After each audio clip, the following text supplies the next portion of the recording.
It is official that Mazi Nnamdi Kanu versus Nigeria government new assigned judge fixes March 21st for Nnamdi Kanu's continued trial. Justice James Omotosho of the Federal High Court FHC in Abuja has fixed Friday, being March 21st, for the trial of Mazi Nnamdi Kanu, the leader of the indigenous people of Biafra.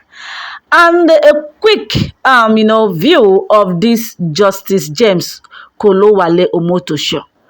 Kolowale Omotosho is a Nigerian judge who is serving at the Federal High Court in Abuja, who was born on July 21st, 1966 in Ajegule, Lagos State.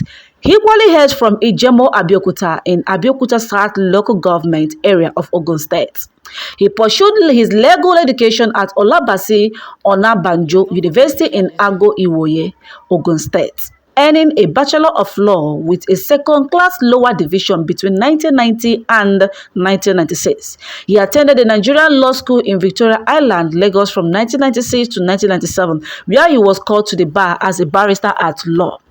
Prior to his legal studies, he obtained a National Certificate of Education in Economics and Business Management from Lagos State College of Education, Ijanikin, from 1987 to 1990, and completed his secondary education at Rando Secondary School in Apapa, Lagos, from 1980 to 1985. So Justice Omotosho has presided over several high-profile cases, getting attention for his rulings in matters involving political, financial, and terrorism-related disputes. Notable cases include Rivers State governance crisis. He has been involved in judicial decisions affecting Rivers State, such as voiding the 2025 appropriation bill presentation by Governor Similayi Fubara before a four-member legislature and declaring the governor's action in violation of a court order to maintain the status quo, which happens to be this current problem happening in Rivers State between Fubara, Wike, and of course the House of Assembly. Nnamdi Kanu's trial in March 2025, he was assigned to preside over the terrorism trial of Nnamdi Kanu, leader of the indigenous people of Biafra, following the reassignment from Justice Binta Nyako. Financial crime cases, he has handled cases like the trial of former acting accountant general Ameku Nnabuoku for an alleged 1.96 billion naira fraud and the 80 billion naira money laundering case involving Ali Bello and Dauda Suleiman. Political party disputes. He ruled in a case directing the Independent National Electoral Commission to recognize Sylvester Ezokenwa as the national chairman of the All Progressive Grand Alliance APGAS, a decision criticized by Chief Edozie Njoko as conflicting with Supreme Court judgment. His reinstatement of Philip Shaibu as the deputy governor of Edo State. In that case, Justice Omotosho voided Shaibu's impeachment, citing the State House of Assembly's failure to comply with due process. He also awarded cost of 400,000 naira against the Edo State government and the State Assembly. His rulings have sometimes sparked controversy with accusations of bias and jurisdictional overreach. For instance, in Rivers State crisis, critics argued that he and other judges exceeded federal high court jurisdiction by interfering in state matters. Additionally, groups like the Benue Coalition for Democracy have called for the National Judicial Council (NJC) to investigate him for alleged impunity, such as delaying the release of certified true copies of judgment. Despite this criticism, he remains an active figure in Nigeria judiciary, handling complex legal disputes as of the current date, March 12, 2025. Additionally, Justice Omotosho has faced allegations of partisanship and misconduct. I repeat again, partisanship and misconduct, particularly in cases related to Rivers State, Fubara, and of course, Wike. The Nigerians in the United Kingdom Monitoring Council has urged the National Judicial Council to investigate these allegations and take necessary actions. My correct people, we Nigerians, we Biafrans, we Igbo people, we have kept our fingers crossed waiting for this 21st March 2025 to see what this new judge has to offer.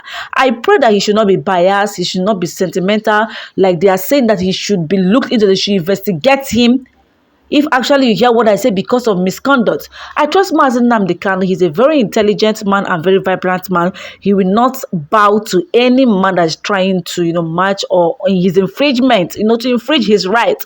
Mazi Nnamdi Kanu cannot take it from anybody. He is a very wise man. And Binta even acknowledged Mazi Nnamdi Kanu intelligent. That is someone that understands the rule of law, that it is hard for you as a lawyer to even surpass his intelligence.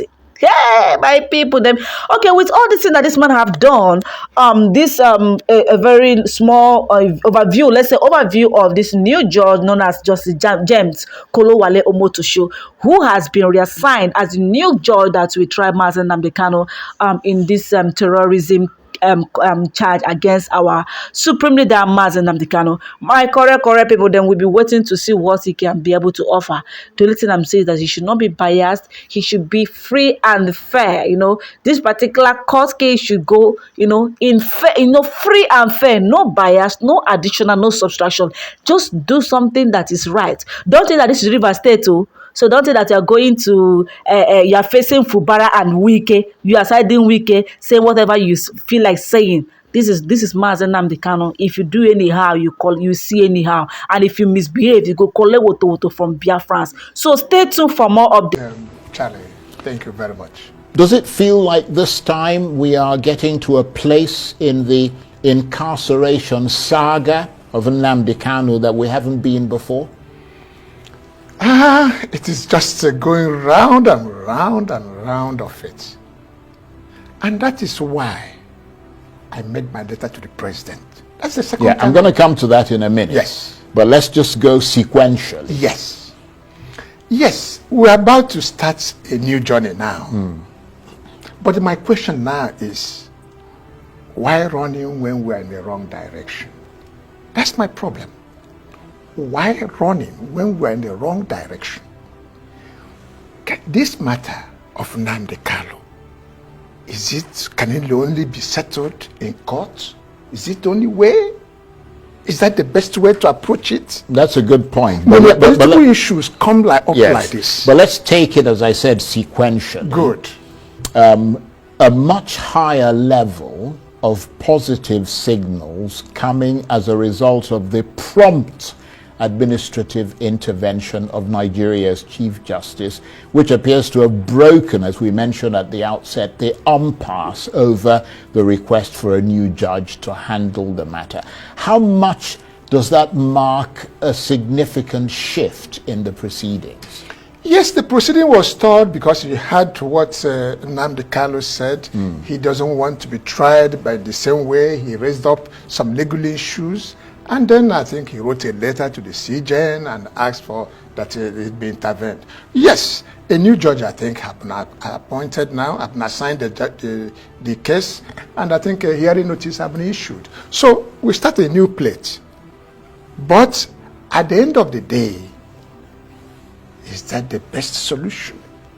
Yeah, but as I said, we're taking this sequentially. We're going to get to what the other potential solutions are. We're going to get to the letter that you've written, all of that. But do you know who the new judge is? Or you're not prepared to reveal it yet? I think I had a discussion with the good friend, the special counsel, Lawyer Jimako. We had a discussion about it, but then I'm not too sure that's what I'm going to keep talking here, because it is something that will envelope itself. Right. So yes, you guys are not prepared to reveal who the new judge is. Changes take place. My father told me to live is to change, and to be perfect in life is to have changed often. So until it appears before the judge, that's when we know. Right. We don't know who we said, I'm no longer, please, I'm not interested in this thing. So at that stage, right, it will be unnecessarily. And do you know when the case will now resume under the new judge? Because one assumes that he or she will need to familiarize with the charges against Mr. Kanu and the background to the case. It is very, very important. Very, very crucial. That case is a very complicated matter.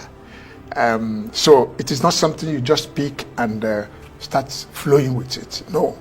does need to take some time to study, because it is a complicated matter. And I think that's why it might be better to find the other routes to it.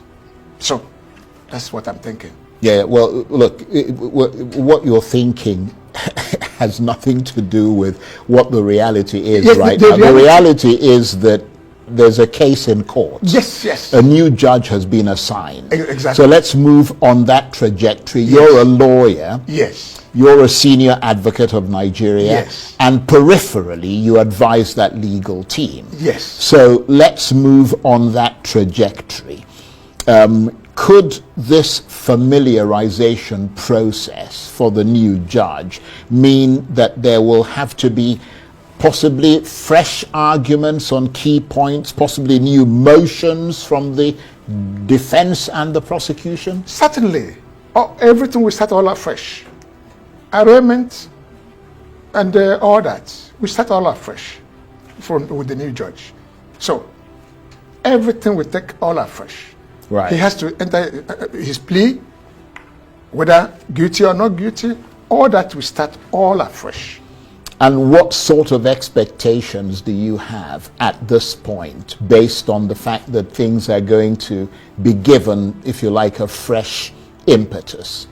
What I expect is by the time the charges are read and all that, and the accused person studies it and is advised, then that's where the next road would be hit. Yeah, but is there, I mean, from a legal point of view, and you can tell us, you know, tell the audience, many of whom don't have a legal background, given that the case has come this far, what would be the need for the submission of new sort of, you know, fresh arguments and all that sort of thing? I mean, you would have thought that it's all there on record, what the arguments that have been made are. Yes, you see, by the time the matter is coming up, we do not know yet what charges will come up. The prosecutor has the right to make a lot of changes. Yeah, because they've gone from treason to terrorism. And then you see how the charges were watering down, right, coming down in number, coming down in the content and all that. So maybe a reflection may make it necessary. Either the charges are withdrawn entirely, because being assigned to another judge is not the same thing as you must go on with the charges. So the government has their power to say, no, we're done with this matter. We're withdrawing all these charges, or we're amending it, we're changing it, or we are increasing it, or whatever. So these are the possibilities. Right. But the most important thing is, by the time the day is done, we might be asking, what is the best way out? Yeah, but for you, from your point of view, I mean, you being sort of the defense team, what would be the substance of your arguments in court when that case resumes again? Would it be along the same trajectory, that essentially this is an issue of freedom of speech and the right to pronounce that he wants self-determination? I guess the team will toe the line on the basis of what they will see as the charges. Yeah, they'll react to whatever is the charges. Right. So it is the charges that will determine what will be the reaction. Certainly, because it will not be proper to start building a defense to a case you have not even seen. Right. Yes. So let's suggest that this is going to take another pretty long time again. Oh, certainly. Certainly. It's not going to be a Tea Party affair. It's certainly not going to be a Tea Party affair, because you are raising an issue that has a lot to do with the freedom of somebody, which leading him to either imprisonment or so. So certainly it's not going to be a Tea Party affair. No, we're not suggesting that it will be a Tea Party. I mean, the point is that he's already been incarcerated for a long period of time. And what I'm saying is that the longer the case drags on, the longer it wears everybody down, doesn't it? Certainly. Yeah, but your expectation is that it's going to drag on for some time still. Our expectation is, my expectation is posed on the line of some activities earlier, like the letter I'm talking about, is probably, but the next adjourned date, or whenever the hearing notice is given, that we might go there and a different toll gate is taken. And maybe the case will be withdrawn and right. But you don't have any idea at this point when you're all going to appear in court again. I personally, I do not have, or I do not have the mandate to discuss it. Disclose it. Yes. But you may well have a sense of when it's going to happen. Just the court has the discretion. Right. Any day it wants, it will issue a hearing notice and say, appear before me. Right. And is it your expectation, let me put it in a different way, or at the very least your hope, that the new judge will prioritize a fair and speedy trial? Every judge is expected to be on the road of fair hearing, speedy trial. No, but obviously that did not, in your assessment, the assessment of your clients didn't happen in the past with the previous judge. Yes. So that is why he wrote a letter, and the Chief Justice then intervened, and the Chief Judge of Abuja then, Federal High Court moved the case to another judge. Yes. What I'm saying is that, given that, is it your expectation that things will now move, given all the impetus behind it? Yes. That it'll move on a new trajectory. And the accused will certainly expect that, following the hindsight, what have happened in the past, that a new dawn will be there. And the matter will be moved in a more fairly way and in a more open manner and in a more speedy way. Right. So that's what we'll be expecting. But then what we're going to meet there, it will be assessed at the spot. And what has been Nnamdi Kanu's reaction to all of this? I understand you saw him recently. I do. Yes, the reaction is, of course, he made a point, and I think he has had, the points have been looked into, and I think the reality we have now is that the government or the judicial, the CJN has seen a point to what he raised, and the new judge is assigned. So, I understand there were some points he was making to you about things he wanted to clarify with the public or something. Is that a fact? All he wanted to say is what is the best way? What is the best way to handle this matter? And that's why I wrote the letter I wrote. I did. Look, you see, Nnamdi Kanu's issue is a nation-building matter. It's a nation-building matter. So it is not something that we must do in this squeezy way of handling it without looking at the bigger picture of Nigeria. We have to put the bigger picture of Nigeria into place. Well, the government would argue that there are a number of issues here. One issue is arguably the wider political circumstances that gave rise to whatever it is that he did or said. The other one is the impact of whatever it is he said and did. And the government's argument is that the impact was one that created a restive environment in Nigeria, led to violence, and in those circumstances, if it is deemed by a court of law, to at least certainly the Attorney General, the prosecuting officers, to have led to the commission of violence and a crime, then obviously it would end up in a court. Yes. I get what you're saying. But there's something I want to ask you. So it's a matter of That's it's a matter of the determination of a court in that regard. No, please. That's not all that is need to be considered. No, I didn't say that's all that needs to be considered. Because but that's something that is to be considered. Yes. If it led to the commission of a crime or violence. There is one point more. If you see the nature of killing that has taken place in Nigerian states, rendering so many of our citizens to be in IDP camps, the murdering that have been taking place, you remember the 70 people killed in Benue State, the 100 killed in Benue State, the all other states that were people, the aborigines were being killed. What has happened upon all these people? But the head of the Mieta Allah have been given a pardon. He have been freed.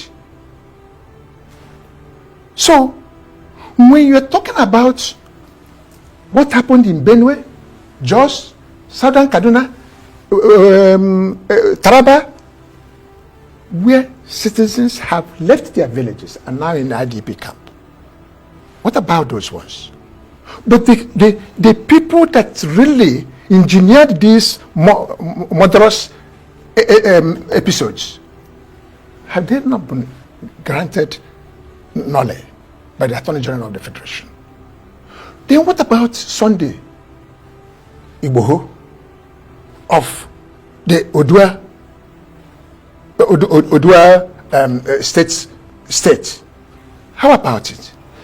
You see, this question cannot be taken out of context.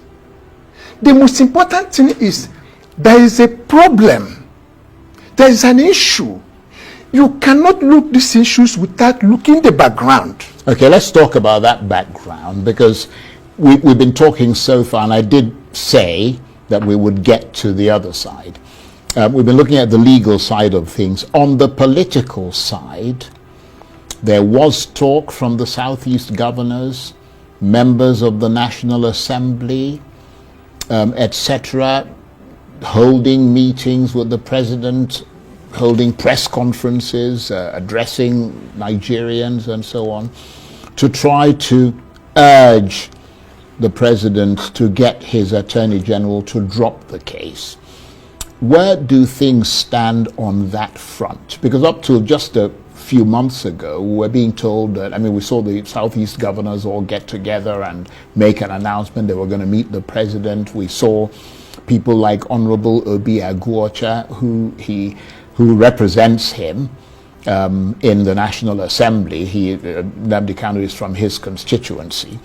They all came here and talked about all the mobilization that was going on and the fact that they had all these people who were working to try and speak to the political element of this and try and get some action in that respect. And then you yourself have intervened to plead directly with the president on Mr. Kanu's behalf. That's a kind of political intervention, or the prerogative of mercy or whatever. What is the situation with all of that? The situation is, as you have rightly pointed out, different well-meaning Nigerians. Some of them left. Chief Ayo Adebanjo. He pleaded for the release of him. Ayo Adebanjo, nobody will say that he doesn't understand the political reality of Nigeria. He has seen it all. Chief Edwin Clark has made a lot of vital contribution to the growth of Nigeria. He knew everything about Nnamdi Kanu, and he put in a word before his death. Ezife, Chief Ezife, Ezife is a seasoned statesman. Before his death, he raised this issue. Is it Amechi? Is it Iwanyang? how many of them, all these, plus many other ones, have pleaded because these people understand how Nigeria will benefit from if this Nnamdi Kanu's issue is handled in a political manner. Yes, there are accusations, but as my letter raised, these accusations is trying to solve effect without solving the cause. We are looking at effect without the cause. It is better for us to have a broader picture of what is the Nigerian problem and then start solving it from there. A situation where there is an element of discrimination in treatment of different people, you are laying a foundation for that a job will not be easy to be finished. Because as long as the pain is still there, the friction will be there. It's not the first. I mean, you remember the Calabar prison. Calabar prison. You remember the people that came from the exile. All these came and yet contributed to the growth of Nigeria.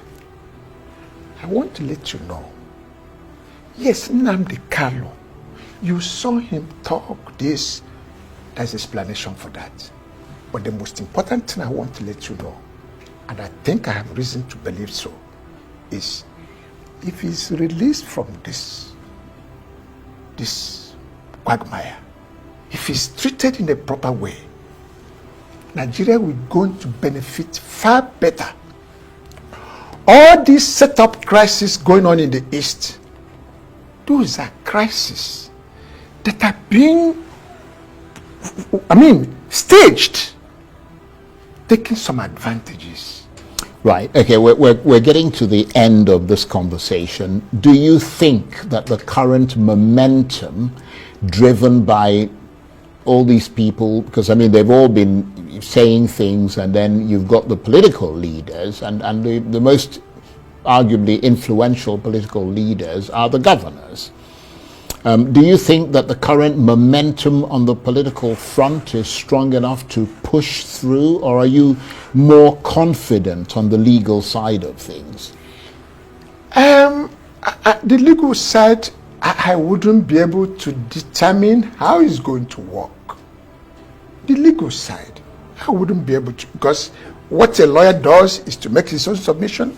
The lawyer doesn't take the pen to write the judgment or to do any other thing. So, what I'm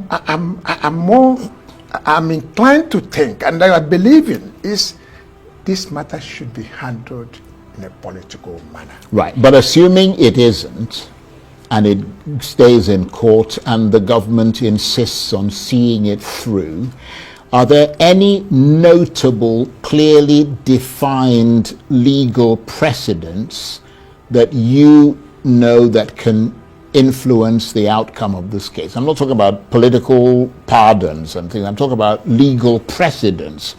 Or does the terrorism element raise the stakes considerably?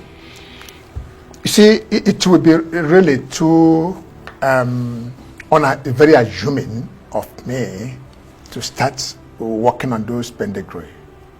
One, no, I said precedents. Until, of course, the precedents are many, but then that's not the issue now.